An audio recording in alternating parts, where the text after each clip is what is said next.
రాజులు రాసిన 2వ గ్రంథము 5వ అధ్యాయము 12, 13. అందుకు నయమాను కోపము తెచ్చుకొని తిరిగిపోయి ఇట్లనెను, అతడు నా యొద్దకు వచ్చి నిలిచి తన దేవుడైన యెహోవా నామమును బట్టి తన చెయ్యి రోగం మీద ఉన్న స్థలం మీద ఆడించి కుష్ఠరోగమును మాన్పునని నేను అనుకుంటుని. దమస్కు నదులైన అబానాయును పరపర్ను ఇజ్రాయేల్ దేశంలోను నదులన్నిటికంటే శ్రేష్టమైనవి కావా? వాటిలో స్నానం చేసి శుద్ధి నొందలేనా అని అనుకొని రౌద్రుడై తిరిగి వెళ్ళిపోయాను. అయితే అతని దాసులలో ఒకడు వచ్చి, నాయనా, ఆ ప్రవక్త ఏదైనా ఒక గొప్ప కార్యం చేయునని నియమించిన ఎడల నీవు చేయకుందువా? అయితే స్నానం చేసి శుద్ధుడవు కమ్మను మాట దానికంటే మేలు కాదా అని చెప్పినప్పుడు అతడు పోయి దైవజనుడు చెప్పినట్లు యోర్దాను నదిలో 7 మార్లు మునగగా అతని దేహము పసిపిల్లల దేహము వలనై అతడు శుద్ధుడాయను. ఆమేన్. సరే, ఈ వాక్య భాగం నుండి గత వారంలో కొన్ని విషయాలు జ్ఞాపకం చేసాం. ఇంకా డీటెయిల్స్గా మనం ముందుకెళ్దాం. నయమాన్ అనే వ్యక్తి ఎందుకు కొరకొచ్చాడో అది మర్చిపోయాడు. నయమాన్ మంచోడే, నయమాన్ ఇంట్లో ఉన్న ఆ పిల్ల కూడా మంచిదే. మంచిదైతేనే కదా శుభవార్త చెప్పింది, మంచిదైతేనే కదా అడ్రస్ చెప్పింది, మంచిదైతేనే కదా సొమ్రోన్లో ప్రవక్త ఉన్నాడు, ఆయన దగ్గరికి వెళ్తే నీ రోగం బాగవుద్ది. ఈ వార్త విన్న ఈ వ్యక్తి ఆశ అతనికి కలిగింది, సమయం కేటాయించుకున్నాడు, వెళ్ళడానికి ఇష్టపడ్డాడు. కానీ వెళ్ళడానికి ముందు రాజును కలుసుకున్నాడు. అయ్యా, మీరు కూడా చాలాసార్లు నా విషయంలో బాధపడతారు కదా, అరే నా సేనాధిపతికి పరాక్రమం ఉంది, బలం ఉంది, ఈ మధ్య కాలంలోనే తనను యెహోవా దేవుడు వాడుకొని దేవుని ప్రజల మీద జయమిచ్చాడు, కీర్తి ప్రతిష్ట గౌరవాలు ఇన్ని ఉన్నాయి, కానీ ఈ కుష్ఠరోగం వలన మీరు కూడా బాధపడ్డారు కదా, దీని నుంచి బయటపడే దారి నాకు దొరికిందయ్యా. నేను బాగా అయిపోయే ఒక రూట్ నాకు దొరికింది. ఇక నాకు ఇక రోగం ఉండదు, నేను అక్కడికి పోయి వస్తే ఇక జబ్బు ఉండదు అంటే రాజు కూడా సంతోషమైంది. ఓకే, అంతకంటే నాకు కావాల్సింది ఏముంది? నేను కోరుకునేది అదే కదా. నువ్వు ఇంత మంచి వ్యక్తివి, ఇంత నాకు కుడి భుజంగా ఉన్న వ్యక్తివి, ఒక సైన్యాధిపతివి, అధికారం పొందిన వ్యక్తివి, నిజంగా నువ్వు బాగుపడుతున్నావు అంటే నాకంటే ఎక్కువ సంతోషించేటోళ్ళు ఎవరు లేరు. ఎక్కడికి వెళ్తావు చెప్పు? అయ్యా, ఇజ్రాయెల్ దేశానికి వెళ్తా, సొమ్రోన్ పట్టణానికి వెళ్తా. సొమ్రోన్ పట్టణం ఎవరి దగ్గరికి వెళ్తావు చెప్పు? ప్రవక్త దగ్గరికి వెళ్తా. హల్లెలూయా. ప్రవక్త విశ్వాస, గుడికి పెట్టోళ్ళ, మందిరానికి వెళ్ళేటోళ్ళ, యేసుప్రభుని నమ్ముకున్నోళ్ళ. అరే, యేసుప్రభుని నమ్ముకున్న వాళ్ళైతే చీపండి. మన కులాన్ని పక్కకు పెట్టి, మతాన్ని పక్కకు పెట్టి, ఆచారాలు పక్కకు పెట్టి యేసే దగ్గరికి వస్తే అంత వివక్షణ, అంత చిన్న చూప ఈ రాజుకు కుదరదు. నేను ఒప్పుకోను దానికి. నువ్వు బాగుపడడం నాకు ఇష్టమే, నువ్వు అక్కడికి వెళ్ళడం ఇష్టమే, కానీ ప్రవక్త దగ్గరికి వెళ్ళొద్దు. అయ్యా, ఎక్కడికి వెళ్ళమంటావు? రాజు దగ్గరికి వెళ్ళు, నేను లెటర్ రాస్తున్నాను అని లెటర్ రాసి ఇచ్చాడు. ఈ తీసుకువెళ్ళి ఆ పత్రిక ఇచ్చాను.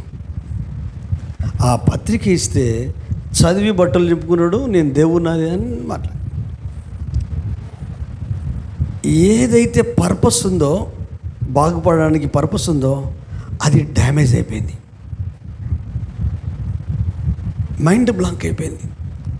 అరే, నేను అనుకున్నది ఏంటి, నాకు తెలిసిందేంటి, రాజు నన్ను ఎక్కడికి పంపించాడు, ఆయన చేసింది ఏంటి, ఆ పత్రికలు ఏముందో తెలియదు, బట్టలు చెప్పుకున్నాడు. అరే, నేను దేవున్నారా, నేను నిన్ను బాగు చేయమని మీ రాజు పంపడం ఏంటి, అసలు గూఢాచారివా, మళ్ళీ ఏమన్నా ప్లాన్ చేస్తున్నారని ఎన్నెన్నో మాటలు మాట్లాడాడో మనకు తెలియదు. అంటే ఈ రాజుకు కోపం లేకపోవచ్చు, అక్కడికి నువ్వు వెళ్ళడానికి వెళ్ళేది. ఏది? సిరియా రాజుకు. సరే, ఆయనకు కోపం వచ్చింది. ఎందుకు? కోపానికి కారణం వెతకాలి కదా. బట్టలు చింపుకొని నేను దేవుణ్ణి అసలు ఏందని ఆ ప్రగల్భాలు పలకడం కంటే వివరణ తెలుసుకోవాలి కదా. ఆయనకు ప్రశాంతత లేదు, ఇజ్రాయేల్ రాజుకు. ఇటు అన్యుడైన ఈ రాజుకు ఈగో ఎక్కువ. ఈగో అంటే అహం. ఈ అహం సేవకుల లోపల పనిచేసిన, సంఘస్థుల లోపల పనిచేసిన, సామాన్యంగా ప్రపంచంలో ఎవరి లోపల ఈగో ఉన్నా ఆ వ్యక్తి కానీ, ఆ కుటుంబాలు కానీ, ఆ కంపెనీ కానీ, లేక ఆ వ్యాపారం కానీ, లేక అది స్కూల్ కావచ్చు, అది ఏదైనా కావచ్చు, వ్యాపారం కావచ్చు, ఉద్యోగం కావచ్చు, ఫ్యామిలీ కావచ్చు, మనిషికి ఒక ఈగో ఉంటే బ్రతకడం కష్టం. మనల్ని మనం తృప్తిపరచుకొని బ్రతకడం బ్రతుకు కాదు. నీ కిందున్నోడు, అతని వలన నీకు ఇంత సక్సెస్ వచ్చింది, అతని రోగం నుంచి బాగుపడడానికి అవకాశం దొరికితే దగ్గరుండి పంపాలా, రాజుకు చెప్పాలా. ఇక్కడ ప్రవక్త ఉన్నాడట సొమ్రోన్లో, ఆ ప్రవక్త దగ్గరికి నా సైన్యాధిపతి వస్తుండే, కొంచెం ఆయన దగ్గర పంపించు, మీ మాటగా చెప్పు, ఎందుకంటే మీరు మీ దేశపు రాజు కదా, మీ మాటగా ఆ ప్రవక్తకు చెప్పు అని మాట్లాడాల్సింది బదులు నువ్వే బాగు చేయి, నువ్వే బాగు చేయి, వీని బాగు చేసి పంపు అనేసరికి క్లారిటీ ఎక్కడ మిస్ అయిందంటే అర్థం చేసుకోవడంలోనే. మన లైఫ్లో కూడా, మన కుటుంబాలలో కూడా సూక్ష్మంగా ఉంటుంది. ఏదన్నా విన్నప్పుడు మనకు తెలియకుండానే సొంత అభిప్రాయానికి వచ్చేస్తాం. నయమాన్ చెప్పింది నయమాన్ రాజు విన్నప్పుడు ఆయన లోపల ఏం ఫామ్ అయింది? సొంత అభిప్రాయం ఫామ్ అయింది. ఏంటి సొంత అభిప్రాయం? ప్రవక్త దగ్గర, రాజు దగ్గరికి వెళ్ళి తనకు వచ్చిన అభిప్రాయం ప్రకారం చేస్తున్నాడు. ఆ అభిప్రాయ ప్రకారం వెళ్తే అక్కడేం జరిగింది? ఆ అభిప్రాయాన్ని అక్షర రూపంలో పెడితే దాన్ని చదివి మనోడు తనకు ఆ లెటర్ని బట్టి తన మీద తనకి కోపం వచ్చి బట్టలు చింపుకున్నాడు. నేను దేవుణ్ణా? తన ఆత్మీయ స్థితిని మర్చిపోయి, ఆ రాజ్యంలో ప్రవక్త ఉన్నాడన్న సంగతి మర్చిపోయి, ఇజ్రాయెల్ రాజులను దేవుడే ఎన్నుకుంటున్నాడన్న సంగతి మర్చిపోయి, ఇజ్రాయెల్ రాజులకు యుద్ధాలు చేయడానికి అవకాశం ఇచ్చి జయం ఇచ్చేది ఆయనే అన్న సంగతి మర్చిపోయి, సృష్టికర్తనే మర్చిపోయి, తన గురించి నేనేమన్నా స్వస్థత వరం ఉందా, నేను దేవుణ్ణా, నేనేమో అని బాగు చేస్తా ఆ రోగాన్ని. రాజు ఏమనుకున్నాడు? తన అభిప్రాయాన్ని బట్టి తాను మాట్లాడాడు. మనోనికి ఏదైతే సమ్రోన్ పట్ల ఉన్న ఎల్షా దగ్గరికి వెళ్ళి బాగా ఇద్దామన్న అభిప్రాయం అంతా డమ్ అయిపోయింది. నిన్ను, నన్ను, మనల్ని ఎందుకొరకు యేసయ్య రక్షించాడు, ఎందుకొరకు చనిపోయాడు, ఎందుకొరకు తిరిగి లేశాడు. ఈ భౌతికంగా మనకు ఆరోగ్యం ఇస్తాడు, భౌతికంగా మన కన్నీళ్ళకు జవాబిస్తాడు, భౌతికంగా మనల్ని ఆశీర్వదిస్తాడు. ఇదేనా? దీనికి మించింది ఆయనున్న చోటున నీవుండులాగున స్థలము సిద్ధపరచడానికి వెళ్ళాడు. ఆ నిరీక్షణతోనే కదా ఈ భూమి మీద అన్ని కష్టాలు భరించేది. ఆ నిరీక్షణతోనే కదా విశ్వాసాన్ని కాపాడుకునేది. ఆ నిరీక్షణ కదా భక్తిని, సమర్పణను కాపాడుకునేది. ఆ నిరీక్షణ కదా నిందలు, దెబ్బలు, రాళ్ళ దెబ్బలు భరించేది, హింసలు భరించేది, కష్టాలు, కన్నీళ్ళు, కడగలు భరించేది. ఆ నిరీక్షణే కదా మన జీవితంలో వెలుగులు నింపి నడిపించేది. హల్లెలూయా! వెలుగులు నింపి నడిపించేది ఆ నిరీక్షణే కదా. అయితే ఆ నిరీక్షణ ఎప్పుడైతే కోల్పోద్దో, ఆ నిరీక్షణ ఎప్పుడైతే కోల్పోద్దో మన అంతరంగంలో మనకు తెలియకుండానే సాతానుడు శోధించడం మొదలు పెడతాడు. ఇక్కడికి వెళ్ళిన తర్వాత, రాజు మాట విన్న తర్వాత కొంచెం నిరీక్షణ పోయింది. ఈ రాజు బట్టలు చెప్పుకునేసరికి ఇంకా అరే ఏం జరిగింది, ఎక్కడికి వచ్చాను, ఏం జరుగుతుంది అనే లోపే ఆ ప్రాంతంలో ఉన్న దైవజనునికి ఆ దేశపు రాజు అవమానపరచబడడం తెలిసి, అయ్యా మీరు బట్టలు చింపుకోవడం ఏంటి, మీ స్థాయికి, నీ స్థాయి వేరు, నీ స్థానం వేరు, చక్రవర్తి అయ్యా బాబు, కొన్నిసార్లు మన స్థాయిని మర్చిపోయి మాట్లాడతాం, మన స్థితిని మర్చిపోయి మాట్లాడతాం, మనం ఎవరు ఏంటి అన్న సంగతి మర్చిపోయి మాట్లాడతాం. నువ్వు క్రీస్తు రక్తం చేత కడగబడిన కుమారుడివి, కుమార్తెవు. నీ స్థాయి, నీ స్థానం వేరే. బైబిల్ నిన్ను కూర్చుంటుంది రాజుల రాజ్యం, యాజక రాజ్యం, రాజుల సమూహం, రాజవంశం, పరిశుద్ధ జనం. సొంత తల్లిదండ్రుల కంటే ఎక్కువ యేసయ్య వాక్యానుసారంగా జీవించే వారిని ఏం చేశాడు? గొప్ప చేశాడు. నా తల్లి ఎవరు, నా తండ్రి ఎవరు? ఇదిగో వీళ్ళే. హల్లెలూయా. అలాగని చనిపోయే ముందు తల్లి నిర్లక్ష్యం చేశాడా? కొడుకుగా బాధ్యతలు నిర్వర్తించాడు. దేవునిగా, పరిపూర్ణ దేవునిగా నాకు ఆయన మాట, ఆలోచన తప్ప ఇంకేం లేదు. ధైర్యం చెప్తున్నాడు, బలపరుస్తున్నాడు, అని చేస్తున్నాడు. అదే సమయంలో కుటుంబానికి కూడా చనిపోతున్న సమయంలో బాధ్యతను అప్పగించాడు. ఎప్పుడైతే మనం ఎవరమో మర్చిపోతే, మన స్థాయి ఏంటో మర్చిపోతే పిచ్చి పిచ్చిగా ప్రవర్తిస్తాం. ఎవరైనా, భార్య అయినా, భర్త అయినా, పిల్లలైనా, తల్లిదండ్రులైనా, సేవకులైనా, సంఘస్థులైనా, అసలు నువ్వెవరు? నీ కొరకు ప్రాణం పెట్టింది ఎవరు? నిన్ను విడిపించింది ఎవరు? నేను స్వస్థపరిచింది ఎవరు? నీకు ఆరోగ్యం ఇచ్చింది ఎవరు? నీకు జ్ఞానం ఇచ్చింది ఎవరు? నిన్ను ఆశీర్వదించింది ఎవరు? వివేకం ఇచ్చింది ఎవరు? ఆయుష్ను పొడిగించింది ఎవరు? ఆయన లేకపోతే మనకు లైఫ్ లేదు కదా. ఈ వ్యక్తి అస్సలు థీమ్ మర్చిపోయాడు. ఎందుకు వచ్చిండో మర్చిపోయాడు. ఈ రాజు ఆ రాజు నుంచి వరకు మనోడు కలిపి ఏం అర్థమైతే లేదు. ఇంకా కన్ఫ్యూజన్. అప్పుడే ఒక కబురు వచ్చింది, ఒక దూత ద్వారా, ఒక సేవకుడి ద్వారా, ఎలీషా చేతి కింద ఉన్న సేవకుడి ద్వారా, రాజా మీలాంటి వాళ్ళ కోపం రావడం ఏంటయ్యా? మీరు ఇజ్రాయేల్ రాజు కదా, దేవుని చేత ఎన్నిక చేయబడిన వాళ్ళు కదా, క్రీస్తు రక్తం చేత కొనబడిన వాళ్ళు కదా, పరిశుద్ధాత్మ చేత ముద్రించబడిన వాళ్ళు కదా, విశ్వాసం చేత నింపబడిన వాళ్ళు కదా, క్రైస్తవ సమూహము, సంఘము, దేవుని పిల్లలు, రక్షించబడిన ప్రతి వ్యక్తి. మీరేంటంటే ఎట్లా రియాక్ట్ అవుతున్నారు? ప్రవక్త ఉన్నాడన్న సంగతి మీకు తెలియదా? ఎలీషా పంపించాడు, నా దగ్గరికి పంపించు అన్నాడు. అంటే ఆ మాట విన్న నయమాను, ఆ పరివారము 340 కిలోల వెండి, 70 కిలోల బంగారం. ఇప్పుడు మీ ఒంటి మీద ఎంత ఉంటుందో? కిలో ఉంటుందా? తులం, 2 తులాలు, 3 తులాలు, 7 తులాలు, అంటే కిలో. అంటే వేసుకున్న వాళ్ళని చూసినాం ఫేస్బుక్లో, దాంట్లో మనం చూస్తున్నాం, మొత్తం బంగారమే. ఆ బంగారం వేసుకున్నోడు చెప్పిండు, నాకు డబ్బు విలువ తెలిసింది. దాని విలువ అంటే నేను అందరికీ భోజనం పెడతా, అన్నీ చేస్తా, కానీ ఆ మనీ, అది ఇప్పటికి నేను భోజనం పెడుతున్నా, కొన్ని 100 మందికి ఇంటికి వచ్చిన వాళ్ళు పెడతా. ఎందుకు ఈ స్థితికి వచ్చినామంటే నేను చాలా కష్టాలు పడి నేర్చుకున్నా అని చెప్తాడు. అది లోక సంబంధంగా. 70 కిలోల బంగారము, 340 కిలోల వెండి, 10 దుస్తులు, సైన్యంతో, ఉత్సాహంతో. ఎందుకంటే స్ట్రైక్ అయింది మైండ్లో, స్ట్రైక్ అయిపోయింది. ఏం స్ట్రైక్ అయిపోయింది? అరే ఆ పిల్ల చెప్పింది అదే కదా, ఆ పిల్ల చెప్పింది అదే కదా అని ఏం చేశాడంటే, అరే అనవసరంగా రాజు దగ్గర బోర్డైంది పర్మిషన్ కొరకు, ఆయన ఏదో రాసిండు, ఆయనకేమో అర్థమైంది, ఆయన చేసిండు. ఎంత గలిబిలి.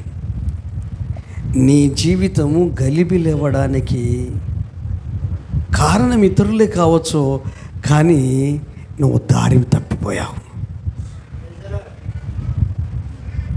ఏదైతే నీకు అర్థమైందో, ఏదైతే నీకు తెలిసిందో దాని నుండి పక్కకు జరిగావు.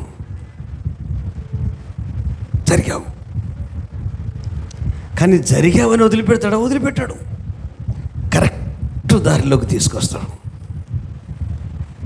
లేట్ అయినా పర్వాలేదు, క్లారిటీ వచ్చేసింది. ఇక బయలుదేరి వెళ్ళిపోయిన తర్వాత వెళ్ళిపోయేటాడు. ఏముండాలి వెళ్ళిపోయినా నా ఆశ? ఇప్పుడు గుడికి వచ్చినప్పుడు మీ ఆలోచన ఏముండాలి? అందదా? అయ్యా నువ్వు నాతో మాట్లాడు, నన్ను సరిచేయి, నన్ను బలపరచు. నీ ఆలోచన నాకు కావాలి. మనుషుడు రొట్టెతో కాదు జీవిస్తాడు, కానీ అది మాత్రమే కాదు, దానికంటే ఇంపార్టెంట్ నీ మాట, నీ ఆలోచన. అది ప్రతి ఆదివారం మా దైవజనులు మరుగుపరిచి నాతో నువ్వు మాట్లాడతావు. ఇక నానే పెట్టుకోలే, మాతో అనొద్దు. సింగులర్, ప్లూరల్ కాదు, నాతో అని వచ్చి కూర్చున్నానుకో, ఒక్కొక్క వర్డ్. ఇప్పుడు చెప్పే ఈ వ్యక్తి మీద ఏమైనా అభిప్రాయం ఉందనుకో, నేను ఎన్ని మంచి వాళ్ళు చెప్పినా, ఒకవేళ సంఘంలో ఎవరి మీద ఏదైనా అభిప్రాయం అనుకో, నేనేం చెప్పినా మీకు అర్థం కాదు. మీ కుటుంబంలో ఉన్న మనుషుల మీద ఏదైనా అభిప్రాయం, ఏం చెప్పినా సొంత అభిప్రాయాలు మన మైండ్లో ఫామ్ అయి ఉంటే మనం ఎన్ని విన్నా ఏది పనిచేయదు. మన లోపల ఏమైంది ఊహించుకుంటున్నాడు, నేను వెళ్ళగానే ఆయన బయటకు వస్తాడు, నేను వెళ్ళగానే ఆయన ఆ ప్రవక్త బయటకు వస్తాడు. ఎలీషా ప్రవక్త పేరే విన్నా, ఆ పిల్ల చెప్పింది కాబట్టి.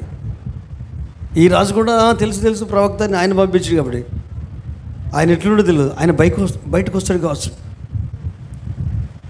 తర్వాత నాకు రోగం ఉంది కదా, ఆ రోగం ఉన్న దాని మీద చేయి పెట్టి ఆడిస్తాడు కావచ్చు, దేవుడు నామం నా ప్రార్థన చేస్తాడు కావచ్చు, నువ్వు బాగైపో అంటాడు కావచ్చు అని ముందే ఇవన్నీ అనుకున్నాడు మనసులో. ఈరోజు మన లైఫ్లో కన్ఫ్యూజన్ అవ్వడానికి, కంగారు పడడానికి, నన్ను ఇట్లా అనుకోవద్దు. ఇప్పుడు నేనున్నా అందరు నా మాట వినాలని నేను అనుకోవద్దు. అనుకుంటే ఎవరు వింటారండి? ఎవరు వినరు. భార్య వినదు, భర్త వినరు, పిల్లలు ఏమన్నారు, కుటుంబం ఏమన్నది, అన్నదమ్ములే వినరు. ఎవరి మాట ఎవరు వినరండి. ఎవరికి వాళ్ళు యేసయ్య మాట వినాలి. నేను యేసయ్య మాట వినాలి, మీరు యేసయ్య మాట వినాలి. అయితే అనుకొని వెళ్తే ఏమైపోయిందంటే అనుకున్నది జరగలేదు. అనుకున్నది జరగకపోతే కోపం వస్తుంది. నువ్వు అనుకున్నది జరగకపోతే బాధ అనిపిస్తుంది. నువ్వు అనుకున్నది జరగకపోతే, నువ్వు ఎక్స్పెక్ట్ చేసింది నీకు దొరకకపోతే బాధ అనిపిస్తుంది. బయటికి రాలేదు సరిగదా, సైన్యాధిపతి అంటే గొప్పోడే కదా, ఎట్లుంటో చూద్దామని పరిగెత్తుకొని వస్తాడు నా కొరకు అనుకున్నాడు ఏమో. లేకపోతే బయటకు వచ్చి నీకు ఏమైందే బాబు అని అడుగుతాడు అనుకున్నాడేమో. కిందున్న సేవకుని పంపించి ఆయన ఇంట్లోనే ఉండి ప్రవక్త, ఏమండి మీ విషయం మా దాకా వచ్చింది, మిమ్మల్ని బట్టి మీ రాజు అక్కడికి పంపడం, ఆ రాజు బట్టలు చింపుకోవడం, ఇదంతా మాకు తెలిసింది, ఇదంతా పాత కథే, కొత్త కథ ఏం లేదు. కానీ మీరు ఏ పర్పస్ కొరకైతే ఇక్కడికి వచ్చారో అది మీకు జరుగుతుంది. అది జరగాలంటే మీరు చేయాల్సింది ఏంటంటే యోర్దాన్ నదిలోకి వెళ్ళి 7 సార్లు మునగాల, నువ్వు బాగైపోతావు. ఎప్పుడైతే ఈ మాట విన్నాడో 9-10 వచనాలు నయమాను గుర్రంతోనూ రథంతోనూ వచ్చి ఎలీషా ఇంటి ద్వారం ముందర నిలిచి ఉండగా ఎలీషాను యోర్దాను నదికి పోయి 7 మార్లు స్నానం చేయము, నీ ఒళ్ళు మరలా బాగై నీవు శుద్ధుడవదు అని అతనితో చెప్పుటకు ఒక దూతను పంపెను. అందుకు నయమాను కోపం తెచ్చుకొని తిరిగిపోయి ఇట్లనెను, అతడు నా యొద్దకు వచ్చి నిలిచి తన దేవుడైన యెహోవా నామమును బట్టి తన చేయి రోగముగా ఉన్న స్థలం మీద ఆడించి కుష్ఠరోగం మాన్పునని నేను అనుకుంటుని. అయితే ఇక్కడ వినండి, ఇప్పుడు ఇజ్రాయెల్ రాజు బట్టలు చింపుకుంటే ప్రవక్త వెళ్ళిండా, ఎవరన్నా పంపించాడా? ఎందుకు ప్రవక్త వెళ్ళొచ్చు కదా. దేవుని తర్వాత దేవుని చేత ఏర్పాటు చేయబడిన ప్రవక్త, ఎందుకంటే దేవుని ఆలోచనలు వాళ్ళకు వస్తాయి.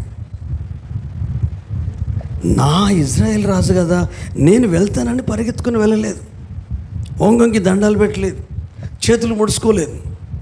నువ్వు రాజుల రాజు, ప్రభుల ప్రభు, భూపతులకు అధిపతి అయిన బిడ్డవు, కుమార్తెవు, కుమారుడవు. ఎక్కడ గులంగిరి కావాల్సిన అవసరం లేదు. మనుషులకు, డబ్బుకు, అధికారానికి, హోదాకు, దేనికి బానిస కావాల్సిన అవసరం లేదు. అట్లా నువ్వు ఉన్నావు అనుకో, ఒకరు నిన్ను ప్రేమించరు. మరి ప్రేమించకపోతే యేసయ్య ప్రేమిస్తాడు కదా, క్రీస్తు ప్రేమిస్తాడు కదా, ఆయనే ప్రాణం పెట్టి నీకు హక్కును చేసుకుంటాడు కదా. రాజు కోపం రాలేదు. నా దేశంలో ఉన్న నా ప్రవక్త కిందున్నోని పంపిస్తాడా? బులో అని యెజబెల్ రాణిని కోపంతో ఈయన కొరకు వెతికినట్టు, ఆహాబు రాజు వెతికినట్టు హల్లెలూయా వెతకల. ఏం చేశాడు అది గుర్తులేదు. క్షణకాల క్రితం జరిగింది గుర్తులేదు. నయమనుకు వాడొచ్చి బయట నిలబడి, మా ప్రవక్త నిన్ను యోర్దాను నదిలో మునుగుమని అన్నాడు అనగానే ఆ మాట వినడంతోనే ఎన్ని ఆలోచనలు ఇట్లా స్ప్లాష్ లాగా వచ్చాయో చూడండి. కోపం తెచ్చుకొని అసలు బయటకు వచ్చి దేవుని పేర ప్రార్థన చేసి రోగమున్న దగ్గర స్థలములో చేయాడిస్తాడు అనుకున్నాను ఉంటుంది. 10వ వచనం. ఎలీషా, నీవు యోర్దాను నదికి పోయి 7 మార్లు స్నానం చేయము, నీ ఒళ్ళు మరలా బాగై నువ్వు శుద్ధుడవగదు అని అతనితో చెప్పుటకు ఒక దూతను పంపారు. అందుకు నయమాను కోపం తెచ్చుకొని తిరిగిపోయి ఇట్లనను, అతడు నా యొద్దకు వెనుకకు తిరిగిపోయి ఇట్లనను, అతడు నా యొద్దకు వచ్చి నిలిచి తన దేవుడైన యెహోవా నామమున తన చేయి రోగము ఉన్న స్థలం మీద ఆనించి కుష్ఠరోగము మాన్పునని నేను అనుకుంటుని. ప్రార్థన చేసిన ఉందా? అదే తన దేవుడైన యెహోవా నామమును బట్టి తన చెయ్యిని రోగమున్న స్థలంలో ఆడించి బాగు చేయడని నేను అనుకుంటుని. అనుకున్నాడు ఏం చేయండి ప్లీజ్. అనుకోవడం వల్ల జీవితాలు ఆగమైపోతున్నాయి. నేను అనుభవం చెప్తున్నాను. ఎవ్వరూ మనం అనుకున్నట్టు ఉండరు. కావాల్సుకొని నేను టార్గెట్ చేసి ఎవరేది చేస్తారండి టార్గెట్? ఏముంది నీ దగ్గర టార్గెట్ చేయడానికి? ఎన్ని లక్షలు ఉన్నాయి? ఎన్ని ఎకరాల పొలం ఉంది? ఎంతమందికి తిండి పెడుతున్నాం? ఎన్ని కుటుంబాలు పోషిస్తున్నాం? ఆర్థిక సాయం చేస్తున్నాం?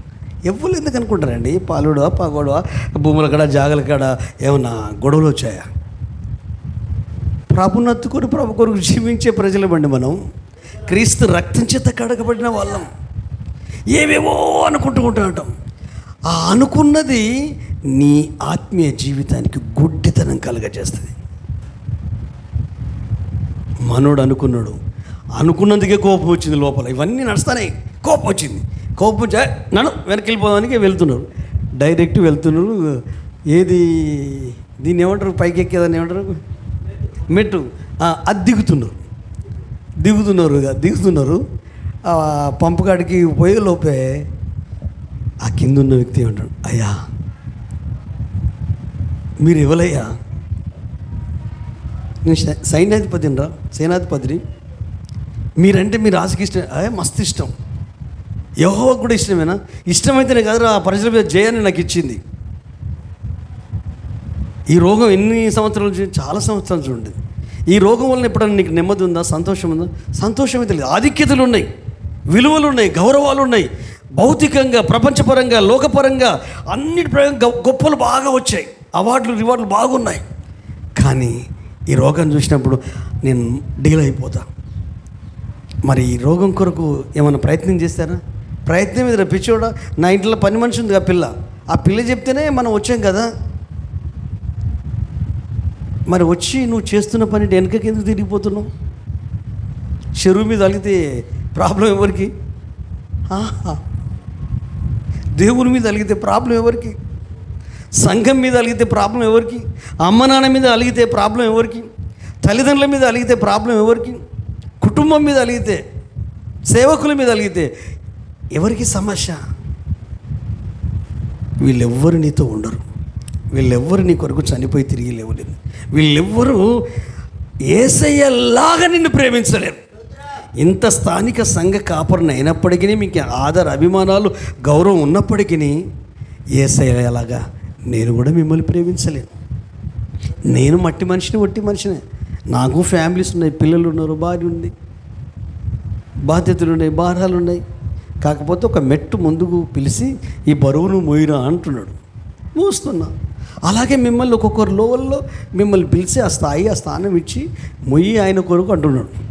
దీంట్లో నేను మిమ్మల్ని నిందించాల్సిన అవసరం లేదు, మీరు మీ పిల్లల్ని నిందించాల్సిన అవసరం లేదు, మీరు మీ భర్తను మీ భార్యను నిందించాల్సిన అవసరం లేదు. సంసారం మీది, పిల్లలు మీ పిల్లలు, కుటుంబం మీ కుటుంబం, పని మీ పని, మనమందరం ప్రభువారము.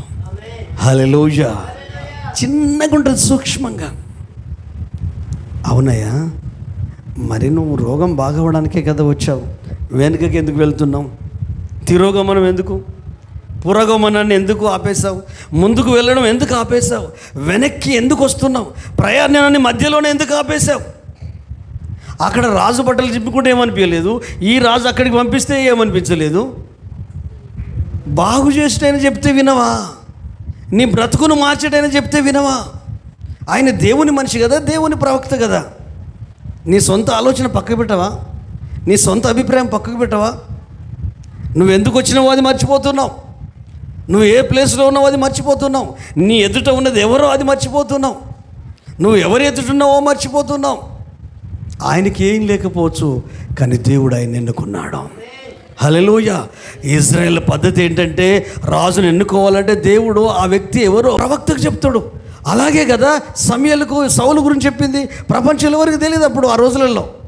సౌలు గురించి సమూయేలుకు కూడా తెలియదు. రేపు పొద్దున నీ దగ్గరికి పంపిస్తా అన్నాడు. వస్తుంటే ఇతడే నేను ఎన్నుకున్న రాజు. మరి వాళ్ళకి చెప్పినట్టు ఇప్పుడు వద్దు, టైం వచ్చినప్పుడు చెప్పదు అని రాజుగా అభిషేకిస్తాడు. హల్లెలూయా. అంటే గమనించండి, ఈ కింద ఉన్న వ్యక్తి కోపాన్ని పెంచి పోషిస్తలేడు, ఆలోచింపజేస్తాడు.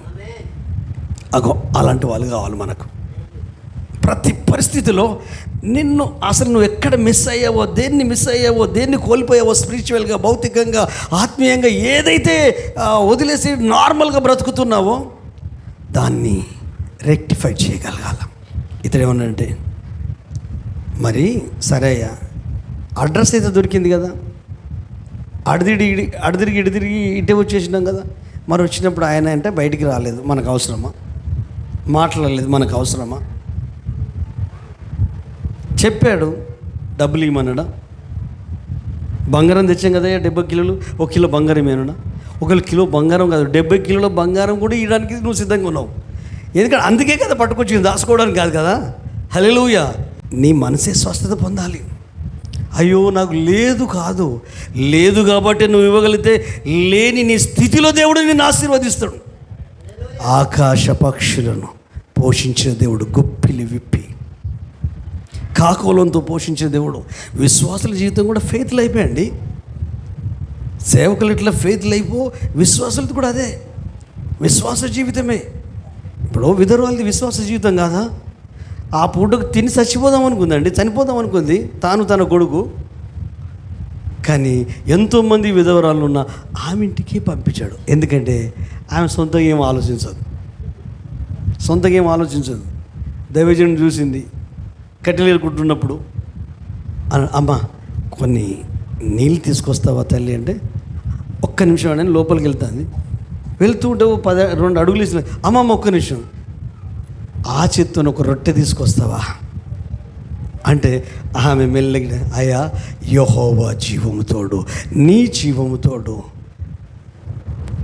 తొట్టిలో పట్టడి పిండి, బుడ్లో కొంచెం నూనె, ఇది తప్ప ఏం లేదయ్యా, ఇది తిని చచ్చిపోదాం అనుకుంటున్నా, మరణం తప్ప ఇంకేం లేదు మా ఇంట్లో, చావు తప్ప ఇంకేం లేదు అన్నప్పుడు ఆయన అన్నాడు, సరే నీ మాటను నీ అభిప్రాయం నేను గౌరవిస్తున్నా, కానీ మొదటి అప్పము తీసుకురా, తర్వాత వెళ్ళి నువ్వు చేసుకో. ఆ మాటకు, అయ్యా నువ్వు ప్రవక్తవేనా, నిజమైన ప్రవక్తవేనా, నువ్వు నిజమైన దేవుని మనిషివేనా? అరే మాకే తినడానికి తినలేదంటే నువ్వు మాకు ఇవ్వమంటావు, నీకు ఇవ్వమంటావు, మేము బ్రతుకు ఇంకా ఎన్ని ఈ సారిపేదలో ధనవంతులు చాలామంది ఉన్నారు, గొప్పలు చాలామంది ఉన్నారు. ఎంత గొప్పలు అయితే ఎంత డబ్బున్నులు అయితేంది, వాళ్ళకు దైవిక ప్రేమ, విశ్వాసము, లోబడే మనస్తత్వం లేకపోతే ఎన్ని ఉంటే లాభం అండి? ఎన్ని లక్షలు ఉంటుంది, ఎన్ని కోట్లు ఉంటుంది. కానీ ఈ అమ్మాయికి, ఈ సహోదరికి సరే అని వెళ్ళింది, ముందు అప్పం తీసుకొచ్చి అయ్యకిచ్చింది, తిన్నడు. ఈమె లోపలికి వెళ్ళి చూస్తే సేమ్ పిండి, సేమ్ నూనె, మళ్ళీ ఇద్దరు వండుకున్నారు. మళ్ళీ సాయంత్రం కూడా చూస్తే అదే పిండి, అదే నూనె. అరే ఏంది ఇంట్లో రొట్టెల శబ్దం వినబడుతుంది, రొట్టెలు చపాతీల శబ్దం. అది చేస్తుంటే నూనె గినె పోసి కలుస్తుంటే ఒక స్మెల్ వస్తుంది కదా రొట్టెలది. అరే మీరు చపాతీలు తీస్తున్నా అంటారు కదా, అది వినబడి పక్కింట్లోకి వినబడి వాళ్ళకి అందరు ఎవ్వరు అక్కమ్మకి ఏ రకం వాళ్ళకు వెళ్తూనే ఉంది వస్తూనే ఉంది. సెలిమ దేవుని ఆశీర్వాదం, విధేయత, లోపడే మనస్తత్వం, సొంతగా ఏం ఆలోచించలేదు. జస్ట్ దేవుడు ఏం చెప్పాడో ఏం ఆలోచించాడో ఆలోచన ప్రకారమే ముందుకెళ్ళింది. ఏం జరిగింది తెలుసా? ఈ వ్యక్తి సరే అంతరంగంలో ఉన్న కోపం బాధ అంతా, ఎప్పుడు కోపం ఉండదు కదండి. ఒకరోజు కాకుండా ఒకరోజు నెమ్మది అయిపోతాం కదా, నెమ్మది అయిపోయింది. పోతాడు అక్కడికి పోయేసరికి నెమ్మది అయిపోయింది. ఆ పంపు దగ్గర పోయేసరికి, అయ్యా చిన్న రిక్వెస్ట్, నాయనా చిన్న రిక్వెస్ట్, ఏం లేదు, ఎందుకైనా మంచిది ఆ నదిలో మునుగుదామయ్యా, 7 సార్లు మునుగు, ఒకవేళ కావాలంటే నేను కూడా నీతో మునుగుతా, ఎందుకంటే మనోడు వినాలి కదా, నేను కూడా ముందు కావాలండి. అరే నువ్వు మునుగునేది రోగం నాకుంటే నువ్వు ఇంజక్షన్ వేసుకుంటే ఏం లాభం, తప్పు నేను చేస్తే నువ్వు ఒప్పుకుంటే ఏం లాభం, పొరపాటు నా లోపల ఉంటే నేనే ఒప్పుకోవాలి, నేనే సరి చేసుకోవాలి. అయితే అతడు ఏం చేసింది తెలుసా? అతడు అడిగితే ఏదైనా ఇవ్వగలిగే నీవు రూపాయి ఖర్చు లేకుండా మునిగితే తప్పేంటయ్యా. ఆ మాటల్లో సౌమ్యం, చెప్పే విధానంలో సౌమ్యం.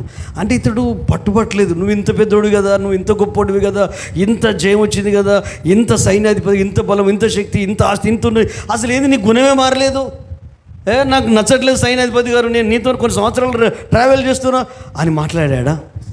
ఎందుకైనా మంచిది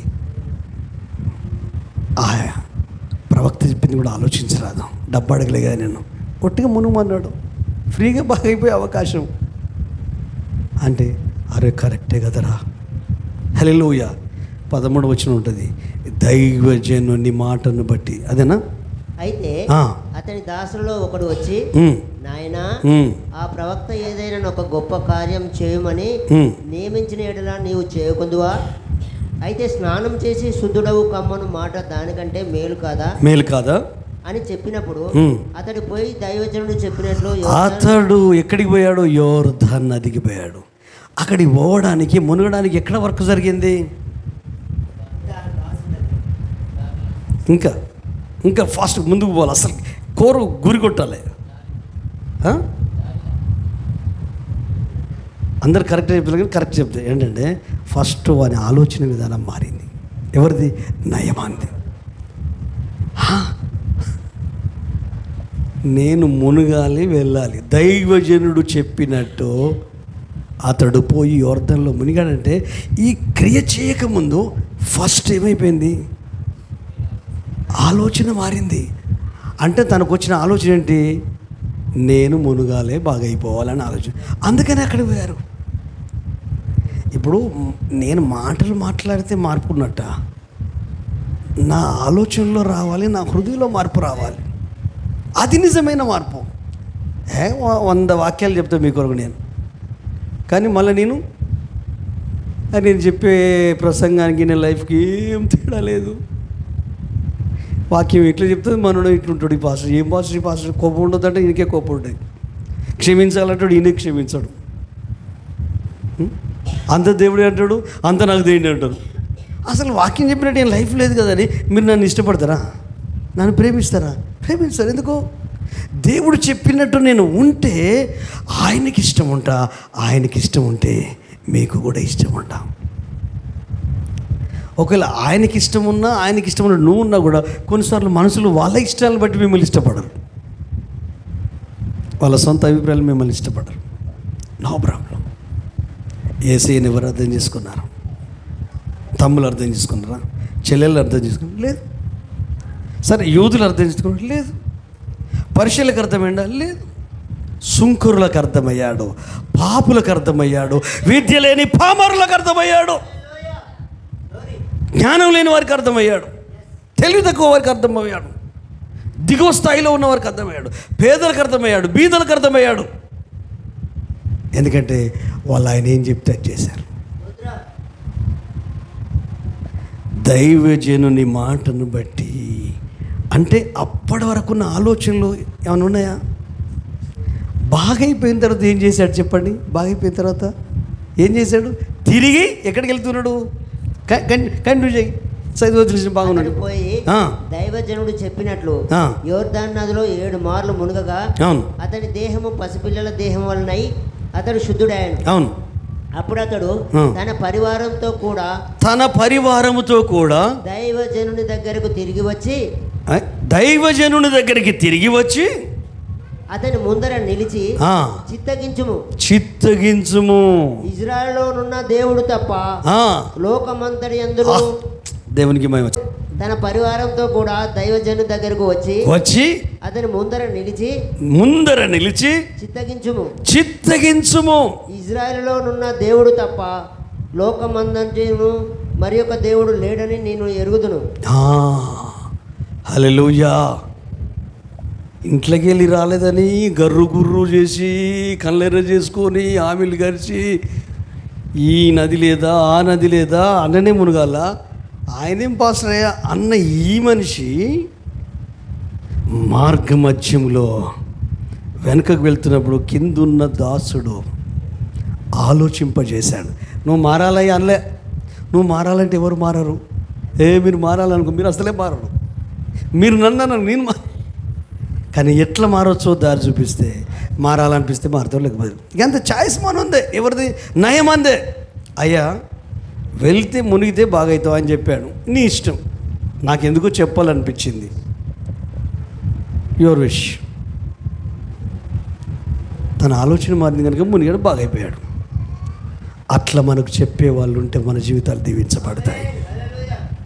నీలో ఉన్న పరిశుద్ధాత్మ దేవుడు నీకు చెప్తాడు, నీ మనస్సాక్షి చెప్తాడు, నాలాంటి దైవజనులు కూడా మీకు చెప్తారు. హల్లెలూయా.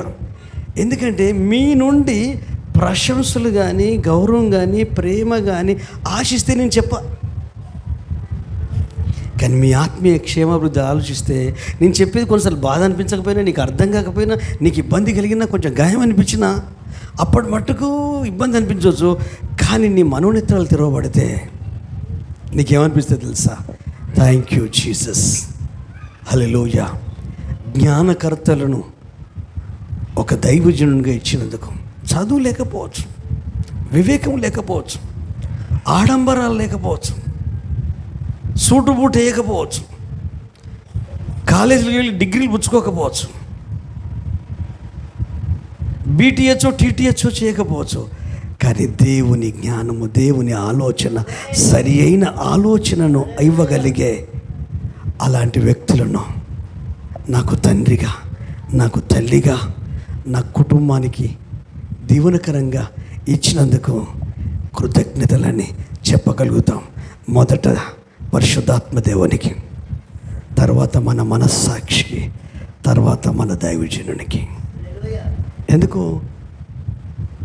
ఎట్టు చేసి సమర్పణ, త్యాగము, క్షమాపణ సరి చేసుకొని ముందుకు వెళ్ళడానికే ప్రయత్నం చేయాలి, కానీ ఇంకోటి చేయలేదు.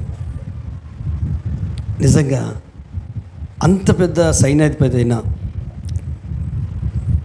బలం ఉంది కానీ జ్ఞానం లేదు, జయం ఉంది కానీ ఆలోచన లేదు.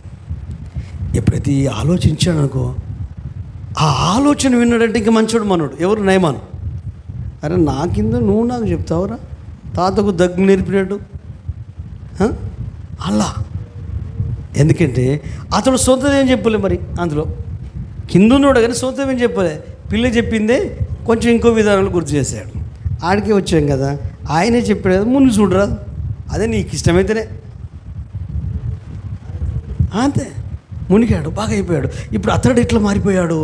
పరివారంతో, ఉత్సాహంతో, సంతోషంతో, ఆనందంతో ఉండే గుర్రాల మీద ఎట్లా పోతాం? ఆ హ్యాపీ మూమెంట్, ఆ గాలి, అదంతా ఎట్లుంటుంది? ముఖంలో ఫ్లెడ్జ్. హల్లెలూయా. సంతోషం, మాటలు మాట్లాడుకుంటారే, ఎట్లా మాట్లాడుకుంటూ మొత్తం మీద వచ్చి ఆయన ముందర నిలిచి, అంతకుముందు ఏమన్నా వాడే నా ముందు నిలవాలి అనుకున్నాడు. ఇప్పుడు ఇతడే ఆయన ముందు నిలిచి చిత్తగించుము. అబ్బా, ఏం ఒబీడియన్స్! నేను చెప్తున్నానండి, ఇది ఆత్మ సంబంధమైన ప్రత్యక్షత. ఈ ప్రత్యక్షత కలిగేదాకానే కష్టం.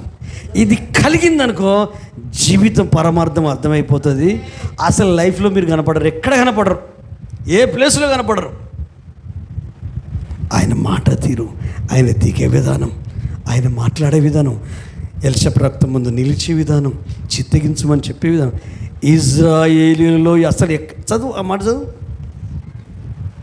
అప్పుడు అతడు తన పరివారంతో కూడా దైవజనుని దగ్గరికి తిరిగి వచ్చి అతని ముందర నిలిచి, చిత్తగించుము, ఇజ్రాయేలులో దేవుడు తప్ప ఇజ్రాయేలులో ఉన్న దేవుడు తప్ప లోకమందంతటి అందును మరి యొక్క దేవుడు లేడని నేను ఎరుగుదును.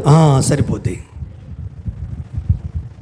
ఒకవేళ అరే సైన్యాధిపతి వస్తున్నాడా అని ఎలీషా ప్రవక్త అనుకొని, ఓ సైన్యాధిపతి ఎట్లా వస్తున్నాడు, ఓ పరివారంతో వస్తున్నాడు, బంగారం తీసుకొని వస్తున్నాడు, వస్త్రాలు తీసుకొని వస్తున్నాడు, వెండి తీసుకొని అబ్బా మనకు పట్టబడినట్టే పాస్టర్కు, ఎలీషా పాస్టర్కు.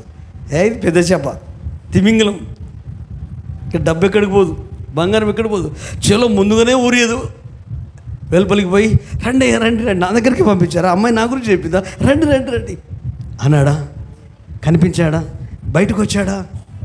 నిజమైన దేవుని సేవకుడు ఎక్కడ కనపడ్డాడు? నో, ఆయన పనిలో ఉంటాడు, దేవుని పనిలో ఉంటాడు, ఎక్కడ కనిపించడు.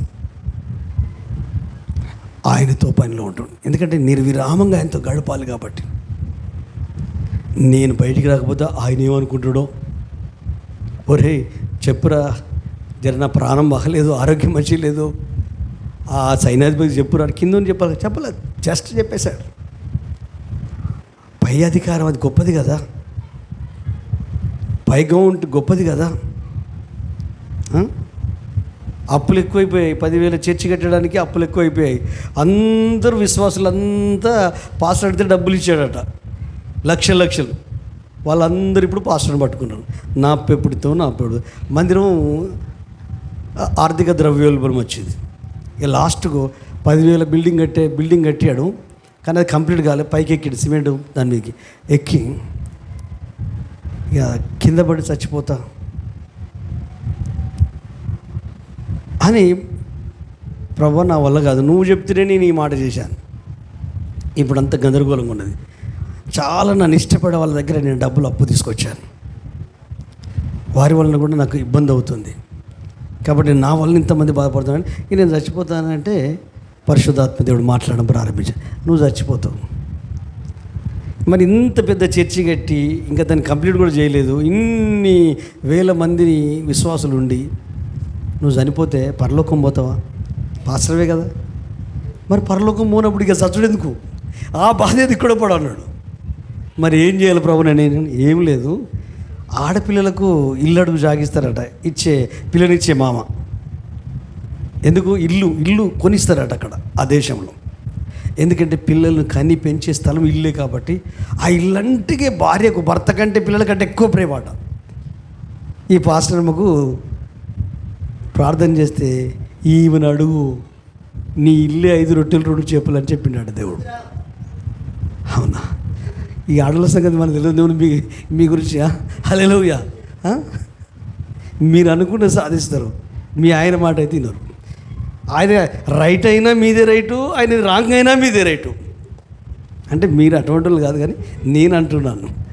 అయితే ఏం చేసిన, అమ్మో ఈ చర్చి కట్టలేను, ప్రభువా పరిశుద్ధాత్మ నా వల్ల కాదు, ఆమె నువ్వే మార్చు. నేనైతే ఒక్కటిసారి అడిగిండట, తెల్లవారు అడగను, హట్ అన్నీ కానీ ఈ ఇల్లు జోలికి వస్తే మాత్రం బాగుంటుంది.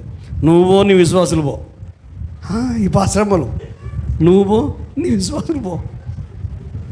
ఇక కొంతమంది పాస్టర్లు అయితే మొత్తం A to Z వాళ్ళే కంట్రోల్ చేస్తాడు. అమ్మాయిలను అబ్బాయిలను చర్చిని సంఘ పెద్దలు కంట్రోల్ చేస్తాడు. ఒక ఉత్తముడైన దైవజనుడి దగ్గర captain AM Samuel, CD Stephen pastor, మన దైవజనులు శాంతనే, ఈ ముగ్గురు దగ్గర నేను అనుభవాలు నేర్చుకున్నాను. జమ్మూ కాశ్మీర్లో, హైదరాబాద్లో, పంజాబ్లో, హర్యానాలో, ఢిల్లీలో ఒక్కొక్క దగ్గర 10-15 రోజులు ఉంటూ అక్కడ ఉన్న పరిస్థితులు తెలుసుకుంటూ, ట్రైనింగ్ పీరియడ్లోనే నేను సామ్యుయల్, కర్ణపురం సామ్యుయల్ పాస్టర్, ఎన్నెన్నో అనుభవాలు. ఉదంపూర్లో ఉన్నాం, ఒక 1 month ఉదంపూర్లో. ఎప్పటికీ కాల్పులే, తీవ్రవాదులే, ఉగ్రవాదులే. కాశ్మీర్ అంటే తెలుసు కదా, కాశ్మీర్ గురించి పేపర్లో పడని రోజు ఏదైనా ఉందంటే అది ఉండదు, దాదాపు 100% ఉండదు. ఏదో ఒక సంఘటన, ఏదో ఒకటి. అయితే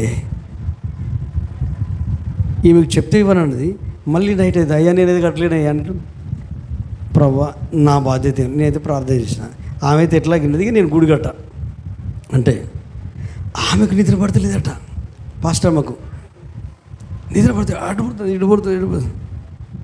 తెల్లవారు 4 గంటలకి, ఏమండి నా వల్ల అవుతలేదు, ఈ ఇల్లు అమ్మేసి ఇది తీసుకుపోయి మందిరంలో ఇచ్చేయి అంటే, ఆ ఇల్లు అమ్మేసి, ఇక ఇల్లు అమ్మడం వల్ల ఇంత అమౌంట్ వచ్చింది, అప్పులు ఇన్ని ఉన్నాయి అంటే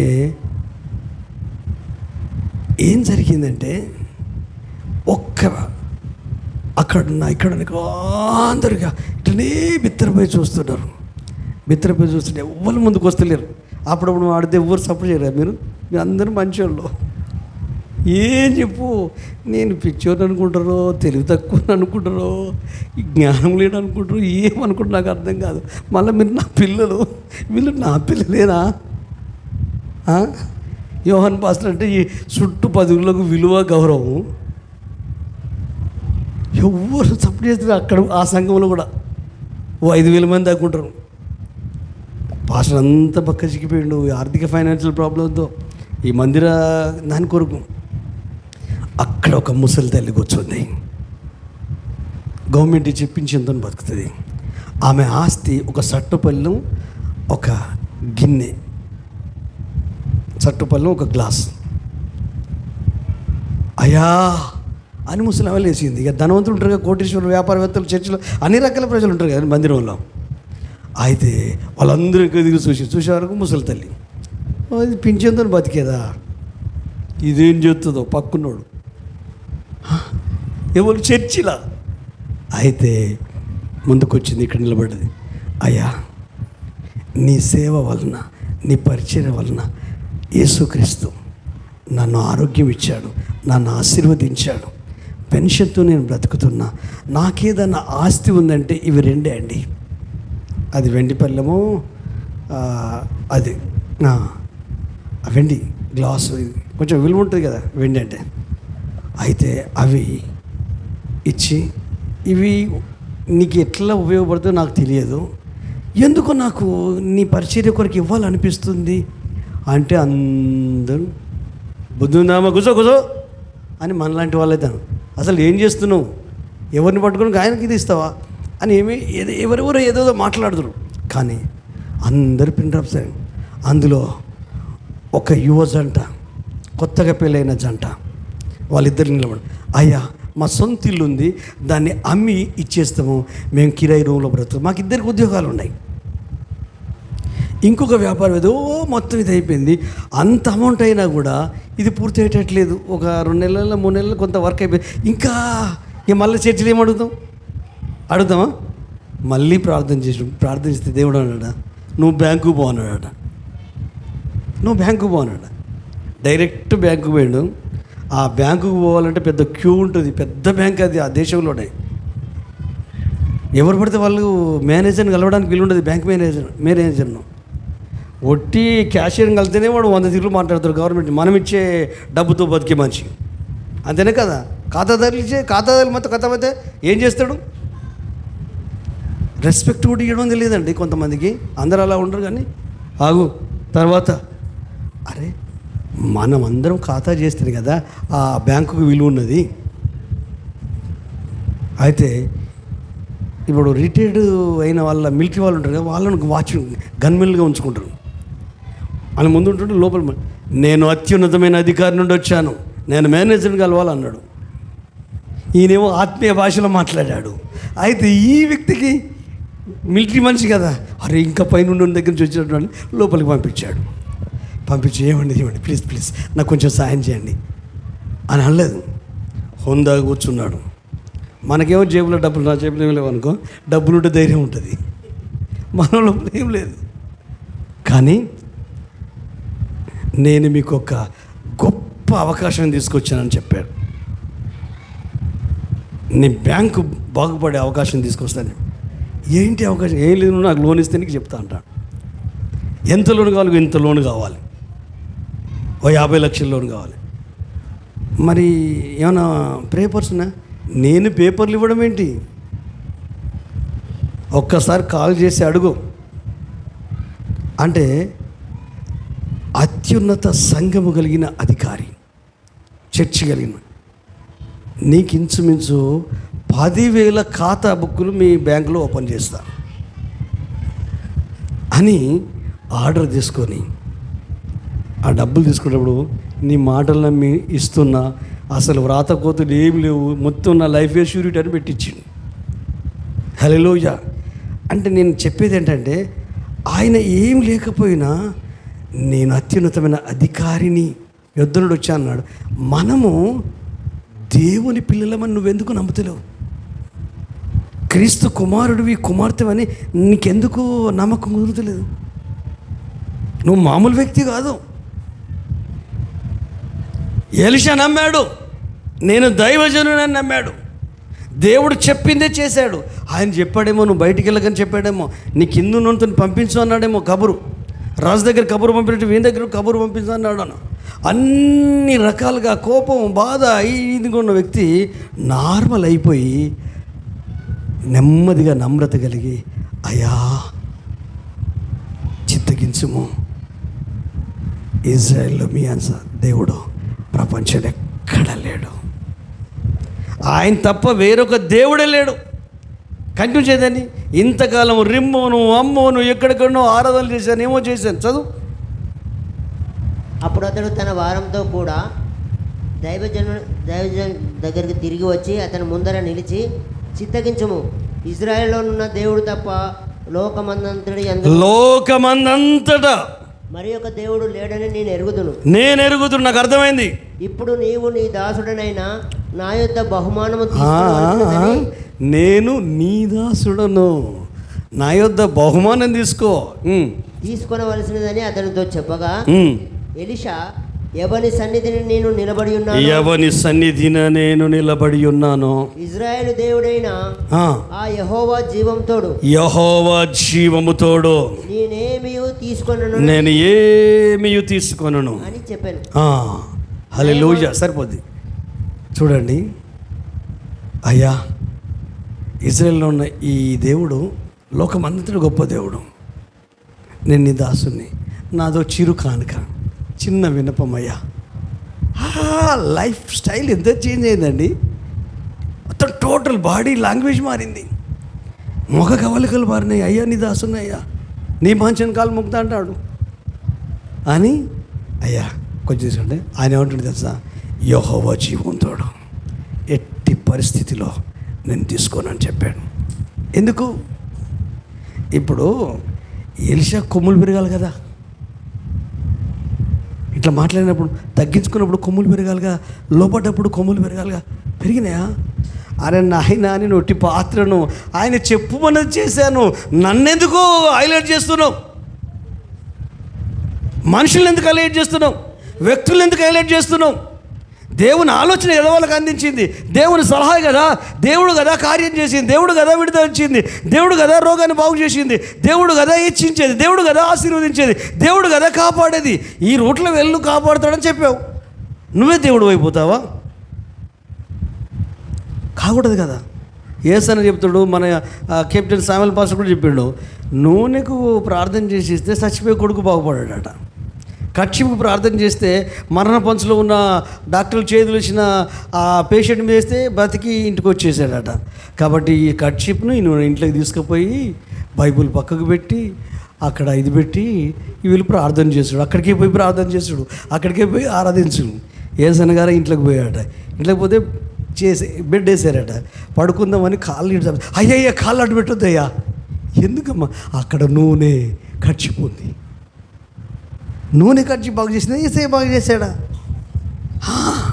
ఎలీషా బాగు చేశాడా? ఎలీషాకు దేవుడు చెప్పిన మాట చెప్పడం వలన, ఆ మాట నయమానం వినడం వల్ల, లోపడం వలన బాగయ్యాడా? అది చిన్నగా ఉంటుంది, అర్థం కాదు ఎవరికి.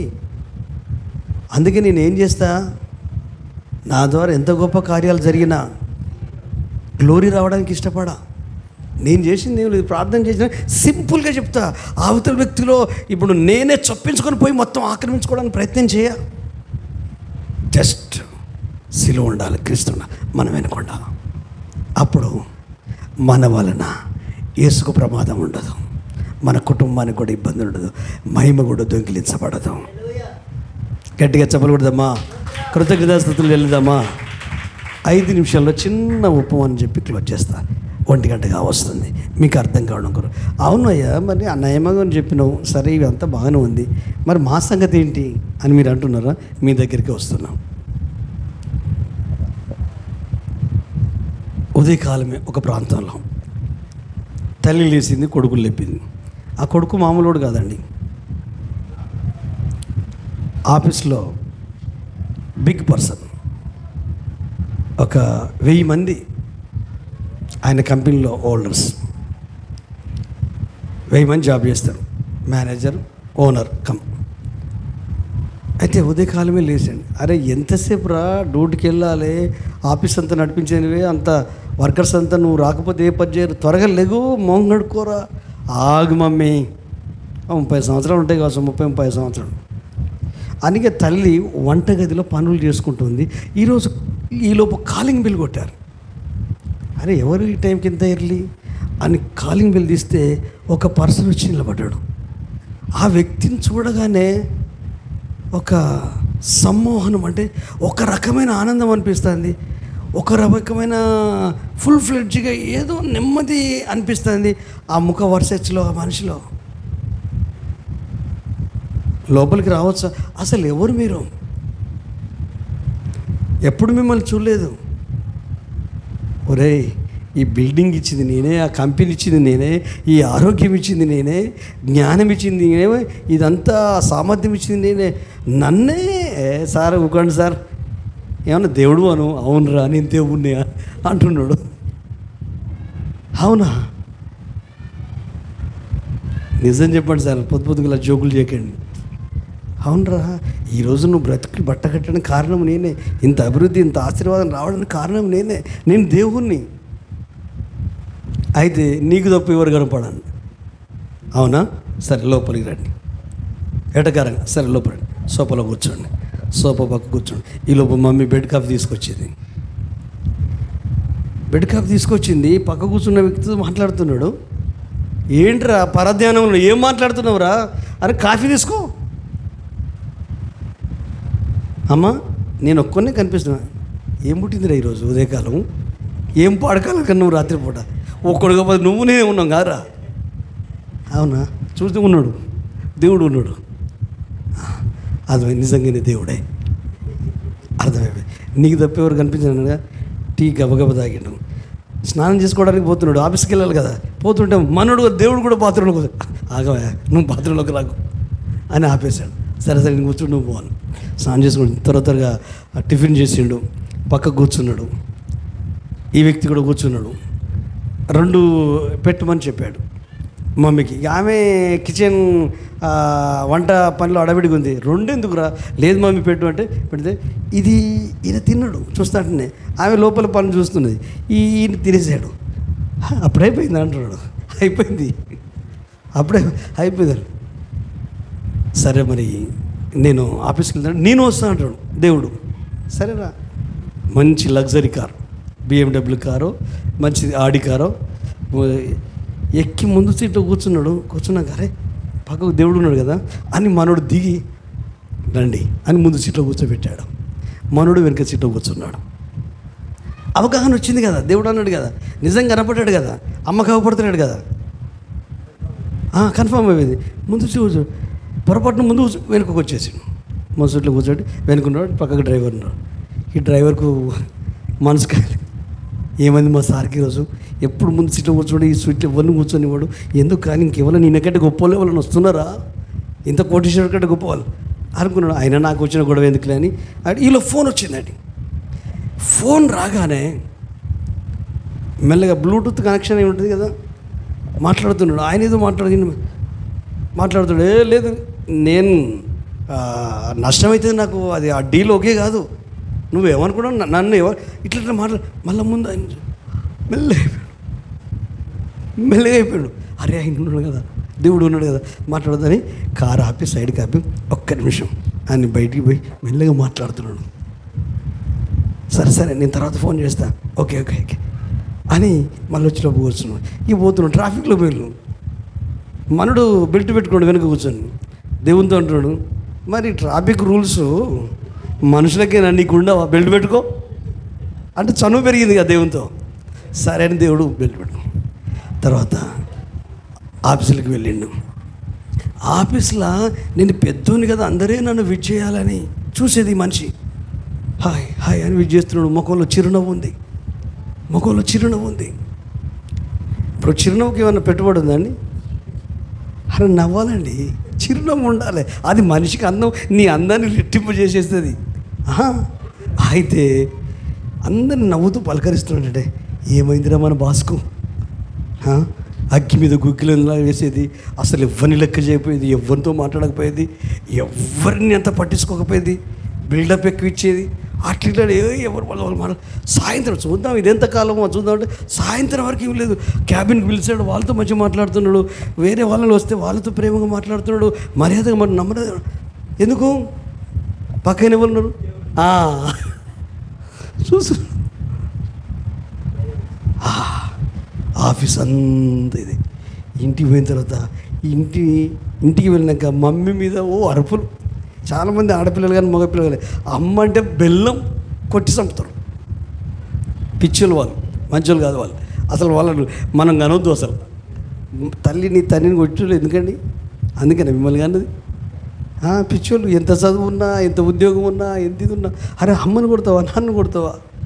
ఆయన పిచ్చి తల్లి కదా, తండ్రి లేడు కదా. చూస్తే క్రమంగా ఉన్నాడు, అమ్మకు వంట సాయం చేస్తున్నాడు, పనులు చేస్తున్నాడు. ఏమైంది నాకు కొడుకు? అరే ఏమైందిరా నీకు అని అంటే సరే వీని మాలోకం వీంది అనుకున్నాను. అరే ఎంతసేపు రా పడుకోవడం, లే ఆఫీస్ టైం అవుతుంది. దుప్పటి తీసుకొని చూస్తే డ్రీమ్ కళ. ఆ క్షణము నుండి మన లైఫ్ స్టైల్ మారిపోయింది. ఇప్పుడు మన దగ్గరికి వస్తున్నా. ఇదిగో యుగ సమాప్తి వరకు నీతో కూడా ఉన్నానని చెప్పిన దేవుడు మీతో లేడా? మీరున్న స్థలంలో ఉన్నాడు, మీరు మాట్లాడే వ్యక్తి దగ్గర ఉన్నాడు, మీకు వచ్చే ఆలోచనలో ఉన్నాడు, మీకు వచ్చే తలంపులలో ఉన్నాడు, మీ పనులలో ఉన్నాడు, మీ అభిప్రాయాలలో ఉన్నాడు. కానీ ఆయన ఏమన్నాడు? నువ్వేం చేసిన ఏమన్నాడు? చూస్తాడు. నీకు గ్రహింపు ఉంటే యోసేపులాగా ఉంటావు, నీకు గ్రహింపు ఉంటే దానియేలులాగా ఉంటావు, నీకు గ్రహింపు ఉంటే అబ్రహాములాగా ఉంటావు. నీతో దేవుడు ఉన్నాడన్న సంగతి ఇన్ని సంవత్సరాలు గుర్తించలేదేమో. ఆదివారం గుడికి వచ్చినప్పుడే ఉన్నట్టు అనిపిస్తుందేమో, వాక్యం చెప్పేటప్పుడే దేవుడు నాతో ఉన్నట్టు అనిపిస్తుందేమో, ప్రార్థన చేసినప్పుడే దేవుడు నాతో ఉన్నాడు అనిపిస్తుందేమో, బైబిల్ చదువుతున్నప్పుడే దేవుడు నాతో ఉన్నాడు నువ్వు తిట్టేటప్పుడు కూడా నీ ప్రక్కనే ఉన్నాడు, నువ్వు దూషించడం నీ ప్రక్కనే ఉన్నాడు, అవతల మీద సిఖాయింపులు చెప్పేటప్పుడు కూడా నీ ప్రక్కనే ఉన్నాడు, వాళ్ళ మీద నువ్వు కొండలు చెప్పేటప్పుడు కూడా నీ ప్రక్కనే ఉన్నాడు, కొట్టడానికి ప్లాన్ వేసినప్పుడు కూడా అక్కడే ఉన్నాడు, అవతల వ్యక్తిని డిగ్రేడ్ చేస్తాడు కూడా అక్కడే ఉన్నాడు, నువ్వు కృంగదీస్తా అంటే నిరుత్సాహపరుస్తా అంటే కూడా అక్కడే ఉన్నాడు. అక్కడ ఉన్నాడన్న గ్రహింపు నీకు వస్తే అసలు లైఫ్ ట్రాన్స్ఫార్మ్ అయిపోతుంది. వినడానికి బాగుంటుంది, ప్రాక్టీస్ చేయి. ఈ క్షణం నుండి అడుగడుగునా ప్రాక్టీస్ చేయి. భయపడకు, సమాజానికి భయపడకు, ప్రజలకు భయపడకు, పరిస్థితులకు భయపడకు, రోగాలకు భయపడకు, అప్పులకు భయపడకు, ఆర్థిక ఇబ్బందులకు భయపడకు, దేనికి భయపడకు. అసలే పిరుకోడంటే పక్కూరికి వెళ్ళాలి, పక్కూరికి వెళ్ళాలంటే ఆ ఊరు చల్లకుండా శ్మశానం దాటిన తర్వాతనే ఆ ఊరు వస్తుంది. అది సాయంత్రం పూట బయలుదేరాడు. అందరు ఊర్లలో 6-7 దాటిందంటే అందరి ఇళ్ళలో పడుకుంటారు అంతే. ప్రతి ఇంట్లో ఇదైపోతుంది. కాబట్టి ఆ ఊరు దాటి వాళ్ళ పక్కూరికి వెళ్తుంటాడే, అది అమావాస్య రాత్రి. ఒక్కడే ఆ శ్మశాన వాడికాడికి వెళ్ళేసరికి ఇక అది దాటైపోవాలి. అదేదో దారిలో ఉన్నది, అది దాటైపోవాలి. దాని మధ్య నుంచే రోడ్డు అన్నట్టు. భయపడుతున్నాడు, ఏం చేయాలి అర్థమవుతుంది. ఒక్కరు ఉంటే బాగుండు తోడు అని ఇట్లా అనుకున్న సరే కాలశబ్దం వినొచ్చినట్టు. వాడనుకుంటాడు, అబ్బా నేను ఒక్కనే కాదు, నాతో ఇంకో వ్యక్తి కూడా ఉన్నాడు. వీనికి తెలియదు వాడు వస్తున్నాడు, వాడికి తెలియదు వీడు. ఇద్దరు ఒకరిదిలో కొడుగురు మొత్తం మీద శ్మశానం దాటారు. ఎందుకు? ఒక్కడు ఉన్నప్పుడు తోడు లేకపోతే భయం అనిపిస్తుంది. ఆ తోడులాగా అమ్మయ్య నా సొంటి బాట సార్ అని ఉంటుంది అని వాడికి ముందు నడుచుకుంటూ వెళ్తున్నాడు, వాని వెనక మనోడు నడుచుకుంటూ వెళ్తున్నాడు. ఈ ముందు నడిచిన వీడైతున్నాడు కదా, ముందు ఒకపడ్డాడు, వీడైతున్నాడు, వీడిని చూసి వాడు వెళ్తున్నాడు, వాడిని చూసి వీడు వెళ్తున్నాడు. ఇప్పుడు నువ్వు ఎవరిని చూసి వెళ్తున్నావు? మనుషులు చూసా, పాస్టర్ని చూసా, సంఘస్థులు చూసా? నీతో యేసయ్య ఉన్నాడు. నీ భర్త ఉండకపోవచ్చు, నీ భార్య ఉండకపోవచ్చు, నీ పిల్లలు ఉండకపోవచ్చు, నీ అన్నదమ్ములు ఉండకపోవచ్చు, నీ అక్క జిల్లాలు, చివరికి నీ ఊపిరి కూడా నీతో ఉండకపోవచ్చు, నీ ఆస్తిపాస్తులు కూడా నీతో ఉండకపోవచ్చు. కానీ ఇక్కడ అక్కడ 24 గంటలు 24/7 యేసయ్య నీతోనే ఉన్నాడు. ఎప్పుడు వస్తుంది? వానికి డ్రీమ్, నీది డ్రీమ్ కాదు, వాస్తవం. మాట్లాడింది ప్రభు. ఆయన నీతోనే ఉన్నాడు. ఈ గ్రహింపు ఎక్కడున్నాను? పనిచేసే స్థలంలో కానీ, నీ ఉద్యోగ స్థలంలో కానీ, మందిరంలో కానీ, బంధువుల మధ్య కానీ, హాస్పిటల్లో కానీ, నువ్వెక్కడైనా ఏం ఆలోచించలేవు, ఏం మాట్లాడలేవు. ఎందుకంటే మనం అరే లోపల కూర్చున్నాడు, అబ్బో ఫస్ట్ సీట్లో దేవుడు కూర్చోవాలి, మనోడు వెనక్కి వచ్చిండు. హల్లెలూయా. ఏమైంది నా కొడుకు అంటే, ఏం లేదమ్మా, మా ఆఫీసర్కి ఏం లేదు, దేవుడు చూస్తున్నాడు, దేవుడు చూస్తున్నాడు, దేవుడు చూస్తున్నాడు. ఆ గ్రహింపు ప్రతి బిలీవర్కు, ప్రతి వ్యక్తికి ఉంటే మాత్రం జీవితం ఆనందదాయకమే. ప్రాక్టీస్ చేద్దామా ఈరోజు నుంచి? నా ప్రస్తావనలోనే అది చేస్తున్నా కాబట్టి, సందర్భం వచ్చింది కాబట్టి చెప్తున్నా. ఊరికినే ఇంత స్టెబిలిటీగా, ఇంత నిబ్బరంగా లేనండి. ఆయన నేర్పిస్తున్నాడు. రండి ప్రార్థన చేసుకుందాం. హల్లెలూయా, ప్రైజ్ ద లార్డ్. అందరం మోకరిస్తాం, కళ్ళు మూసుకుందాం. హల్లెలూయా, ప్రైజ్ ద లార్డ్. అందరం మోకరిస్తాం, కళ్ళు మూసుకుందాం. ఈరోజు నిన్ను, నీ కుటుంబాన్ని ప్రేమించి మాట్లాడుతున్నాడు. దారి తప్పవేమో, గోల్ రీచ్ అవ్వట్లేదేమో, మధ్యలో ఆటంకాలు వచ్చేమో, నీ ఆత్మీయ జర్నీలో, నీ విశ్వాస జీవితంలో, నీ పరిశుద్ధ జీవితంలో, సమర్పణ నీ లైఫ్లో, ఆత్మ సంబంధమైన ప్రేమ కలిగి ప్రభు కొరకు ఆయత్తంతో మనసుని నడుము కట్టుకొని నీవు, నీ కుటుంబం యేసు నామం కొరకు భరిస్తూ జీవిస్తూ ఆయనతో పాటు యుగాయుగాలు ఉండే ఆ ప్రాసెస్లో ఈ భూమి మీదనే నీవు ఆయనతో నడవాలి.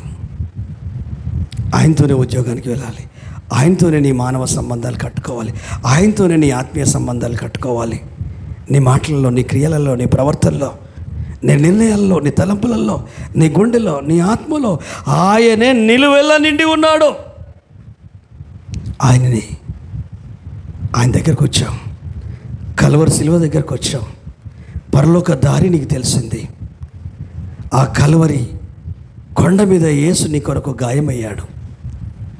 ఆ కొండ దగ్గరనే నీకు రక్షణ దొరికింది, శాప విమోచన దొరికింది, ఆత్మకు మహిమ వచ్చింది, నిత్య జీవం వచ్చింది, కొత్త పేరు లిఖించబడింది, క్రీస్తుని ధరించుకున్నాం. ఈ ఆత్మీయ యాత్రలో, ఈ జర్నీలో ఫ్యామిలీ ఉంది, పిల్లలు ఉన్నారు, కుటుంబం ఉంది, సంఘ సహవాసం ఉంది, దైవజనులు ఉన్నారు, మనకు తెలిసిన వాళ్ళు ఎంతోమంది ఉన్నారు ప్రపంచంలో, బంధువులు, ఇరుగు పొరుగు వారు. కానీ ప్రయాణం ఆపేసావా? స్వచ్ఛతను కోల్పోయావా? మనసు మసకబారిపోయిందా?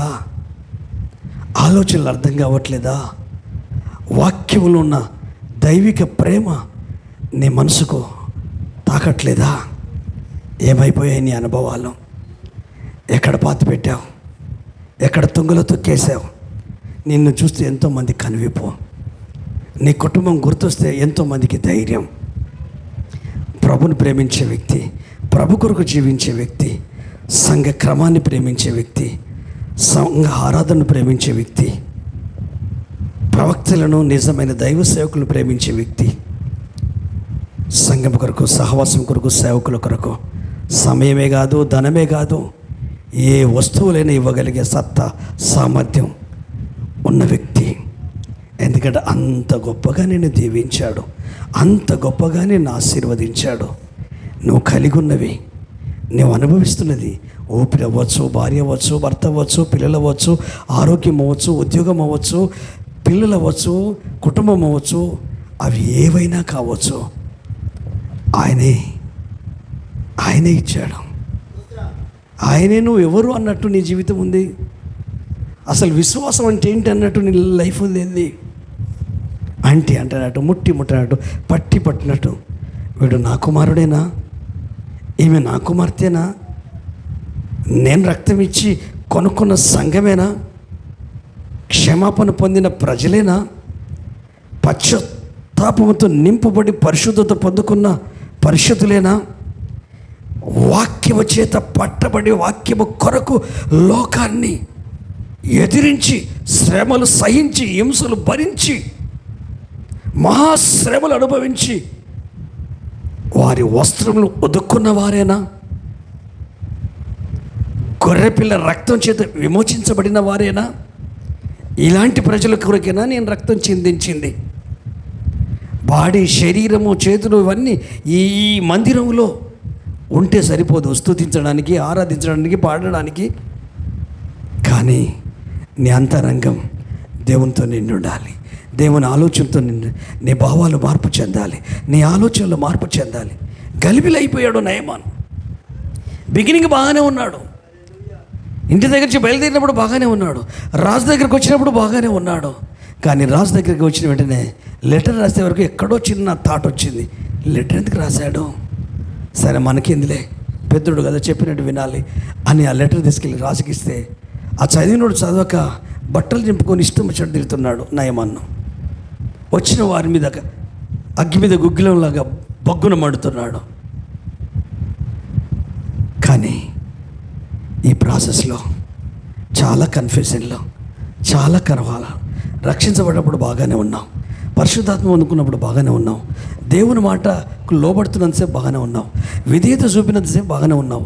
నీ సొంత ఆలోచన, నీ సొంత అనుభవం, నీ సొంత మైండ్, సొంత అభిప్రాయాలు ఆలోచించినంత వరకు you will better, the best, నీవు, నీ ఫ్యామిలీ, నీ లైఫ్ స్టైల్. కానీ ఎప్పుడైతే ఇతర అభిప్రాయాలు ఫామ్ అయిపోయి నీ మనసును నింపేశాయో, నీ స్వచ్ఛత పోయింది, నీ విశ్వాసం మసకబారిపోయింది, నీ దైవిక జ్ఞానం మసిబారిపోయింది, నీ ఆధ్యాత్మిక జీవితంలో అంధకారం వచ్చింది. నీకు తెలియదు, మనకు తెలియదు, వెలుగులోనే ఉన్నాం అనుకుంటాం, చీకట్లో లేవనుకుంటాం, నేను రైటే అనుకుంటాం, నేను రాంగ్లో లేవనుకుంటాం. ఎందుకంటే రాంగ్ అనేటివి మనకు కనిపించవు, మనకు అర్థం కావు, అన్నీ బెటర్గానే ఉన్నట్టుంటాయి. సామెతల గ్రంథకర్త ఏమంటాడు, ఒకని ఎదుట సరి అయిన మార్గము కలదని వాడు అనుకుంటాడు, కానీ చివరికి అది చీకటికి, బాధకు, కన్నీళ్లకు, వేదనకు, అసంతృప్తికి, కృంగుదలకు, కోపానికి, సహనం కోల్పోయేటట్టు, ఇరిటేషన్ వచ్చేటట్టు, ఏహీభావం వచ్చేటట్టు, అసహించుకునేటట్టు. ఫ్యామిలీ అంటే నచ్చదు, భార్య అంటే నచ్చదు, భర్త అంటే నచ్చదు, సంఘం అంటే నచ్చదు, సేవకులు అంటే నచ్చదు, స్నేహితులు అంటే నచ్చదు, కుటుంబం అంటే నచ్చదు, అసలు చివరికి మనం అంటే మనకు కూడా నచ్చదు. అంటే చాలా చేదాటిపోయిన పరిస్థితులు ఉన్నావు చెల్లె, తమ్ముడు. చాలా నీకు అర్థం కావట్లేదు. ఒక్కసారి ఆవేశాలు పక్కకు పెట్టి, కోపతాపాలు పక్కకు పెట్టి, మనుషుల గుణగణాలు పక్కకు పెట్టి, సంఘస్థుల గుణగణాలు పక్కకు పెట్టి, సేవకుల గుణగణాలు పక్కకు పెట్టి, నీ రక్త సంబంధులు, బంధువుల వాళ్ళ వ్యక్తిగత జీవితాలన్నిటిని పక్కకు పెట్టి, ఎవరు నిన్ను రక్షించింది, ఎవరు నీ కొరకు ప్రాణం ఇచ్చింది, ఎందుకు నీకు విమోచన ఇచ్చి తన బిడ్డగా చేసుకున్నాడు, తన రాజుగా రాజ్యములో రాచరికం చేయడానికి నిన్ను ఎట్లా ఏర్పాటు చేసుకున్నాడో అది నీకు ఈరోజు తెలియాలా, అది నీకు అర్థం అవ్వాలా. అడుగుతావా? రెండు చేతులు జోడించండి, రెండు చేతులు జోడించండి, ఎవరికి వారు అడుగుతూ ఉండండి, ఎవరికి వారు అడుగుతూ ఉండండి. అయ్యా, నోరు తెరవాలండి. మీరు మౌనంగా ఉంటే దేవుని కార్యం జరగదండి, గుర్తుపెట్టుకోండి. మీరు ఎప్పుడు కూడా మౌనంగా ఉంటే దేవుని కార్యం జరగదు. మీరు నోరు తెరిచింది బయటి వాళ్ళకి వినబడాల్సిన అవసరం లేదు. మీకు చెవులకు వినబడితే సరిపోద్దండి, మీ మనసుకు వినబడితే సరిపోద్దండి. హల్లెలూయా. అలాగని పెదవులు అసలే కదపకుంటుండదు, మనసులో కాదు, బయటికి మీ చెవులకు వినబడేటట్టుగా ప్రభుతో సంభాషణ మొదలుపెట్టు. హల్లెలూయా. ఆ గ్రహింపు నీకుందా? దేవుడు నీతో ఉన్నాడన్న గ్రహింపు ఉందా? నీలో ఉన్నాడన్న గ్రహింపు ఉందా? నీ జీవితంలో ఆయన నీతో కలిసి నడుస్తున్న గ్రహింపు ఉందా? ఆ గ్రహింపు మిస్ అయ్యావు కనుకనే సాతానుడు ఆడింది ఆట, పాడింది పాట నీ అంధకార జీవితంలోకి నెట్టేశారు. నీ వాని అధికారం కిందకి నెట్టేశాడు. అంధకారం నుంచి బయటికి రావాలి, ఆ వెలుగులోకి రావాలి, వాక్యం వెలుగులోకి రావాలి, ఆయన ఆలోచనల వెలుగులోకి రావాలి. ఎవరికి వారే మౌనంగా ఉండకుండా ప్రార్థిస్తూ ఉండండి. హల్లెలూయా. ఎవరిని నేను మారమని బలవంతం చేయనండి. నువ్వు మారాలని బలవంతం చేయ. అట్లా బలవంతం చేస్తున్నది ఇవన్నీ చెప్పను మీకు. ఆ కిందున్న దాసునిలాగా మిమ్మల్ని ఆలోచింపజేయడమే, మీ ఆలోచనలు చైతన్యపరచడమే, యేసయ్యతో మిమ్మల్ని కలపడమే నా పని. హల్లెలూయా. అది గౌరవమైన, ఘనతైన, ఆశీర్వాదమైన ఆ యేసయ్యను బట్టి మీకు, మిమ్మల్ని బట్టి యేసయ్యకు ఘనత, మహిమ. అదేవిధంగా నా పిల్లలను నాకు అప్పగించిన దేవునికి నేను వాళ్ళని ఎడ్యుకేట్ చేస్తున్నాను, ఆత్మీయంగా చైతన్యవంతులు చేస్తున్నాను. అందుకనే ఏది పడితే అది వినకండి, ఏది పడితే అది చదవకండి, ఎక్కడ పడితే అక్కడికి వెళ్ళకండి, అనవసరమైన డిస్కషన్ చేయడం ఆపేయండి. ప్రభువే మనకు మంచి మాదిరి, యేసయ్యే మనకు మంచి మాదిరి. ఒక్కసారి మోకాళ్ళ మీద ఉండి నీ లైఫ్ని ఒక్కసారి చూడ. అంత కోపం ఉన్న మనిషి, అంత ఆవేశం ఉన్న మనిషి, ఇంటి దాకా వచ్చిన ఆ వ్యక్తి వెనక్కి తిరిగి వెళ్ళిపోవడానికి 100 కారణాలు ఉన్నాయి తన మనసులో. నోటికి ఇష్టం వచ్చినట్టు మాట్లాడుతున్నాడు. ఆ మాట్లాడే వాళ్ళని చూసి కంగారు పడకు, అది వాళ్ళ అభిప్రాయాలు అవి, మీరేం బాధపడకండి. అయితే నువ్వు చేయాల్సింది ఎందుకు తెలుసా? కోపం పోని, ఆ బాధ పోని, నెమ్మదైపో. ఆ తర్వాత ఎక్కడైతే దారి కనుమరుగైపోయావో, దారి తప్పిపోయి అడవిలో తిరుగుతున్నావో, అసలు దారి నీకు తెలుస్తుంది, అర్థమైపోతుంది. ఎందుకంటే ఆయన బాటసారి కదా, మార్గదర్శి కదా, సత్యంలో నడిపించేవాడు కదా, సత్యాన్ని బోధించేవాడు కదా, సత్యం కొరకు నిలబెట్టేవాడు కదా, సర్వసత్యంలో నడిపించేవాడు కదా. మనం ఈ లోకంలో ఎవ్వరూ మంచివారు కాదు. వాక్యం ఒకటి మంచిది, యేసయ్య ఒకటే మంచివాడు. ప్రార్థిస్తామా? ఎవరికి వారి చేతులు జోడించండి. ఇన్నర్ సైడ్ నా కొరకు చేయకు, పక్కన్నోళ్ళకి వినపడాలని చేయకు ప్లీజ్. నీవు దేవుడే ఉన్నారు, ఇక్కడ ఎవ్వరు లేరు. ఇంతకాలం నీతో ఉన్న దేవుని నువ్వు గుర్తించలేకపోయావు, క్షమించమని అడుగు. అయ్యా, నువ్వు నా పక్కనే లేవని ఇష్టం వచ్చాడు మాట్లాడినా, నువ్వు నాలోనే లేవని దరిద్రపు ఆలోచనలు, చెడ్డ తలంపులు వచ్చేది, మూర్ఖంగా ప్రవర్తించేది, మూర్ఖంగా మాట్లాడేది. కానీ నువ్వు ఉన్నావన్న గ్రహింపు నాకు కలిగింది. అయ్యా అయ్యా నన్ను బలపరచవా? తగ్గించుకుంటానయ్యా, నువ్వు తప్ప ఈ లోకం నాకేది లేదయ్యా. నీ ఎదుటనే ప్రాణం వెళ్తా, నీ ఎదుటనే మోకరిల్తా. నా పాత రోత, అహంకారపూరితమైన, అహంతో కూడిన మాటలు కానీ, క్రియలు కానీ, సౌఖ్యాలు కానీ, బాడీ సౌఖ్యాలు కానీ, అయ్యా కళ్ళల్లో, ముఖములో, మాటలో, చేతిలో, నడకలో, చూపులో ఏముండదయ్యా. ఎందుకంటే ఈ దేహం నీది, ఈ దేహం నీది. ఈ కళ్ళు, ఈ చేతులు, ఈ ముక్కు, ఈ ముఖ వర్సెస్ ఈ ఆకారము నీ రూపమే, నీ రూపమే, నీ రూపమే, నీ పోలికే కదా. ఏ సైతానికి పోలిక లేదు, జంతువులకి పోలిక లేదు. ఆదమవ్వలు చేయబట్టి ఈ పోలికకు మసిబారింది. యేసయ్య నీవే కదా ఆ మసిబారిన చీకటి బ్రతుకులను వెలిగించి రక్తంతో శుద్ధి చేసి మా బ్రతుకులు కట్టావు. కృతజ్ఞతలయ్యా, నేను సమర్పించుకుంటున్నాను. అడుగుదామా?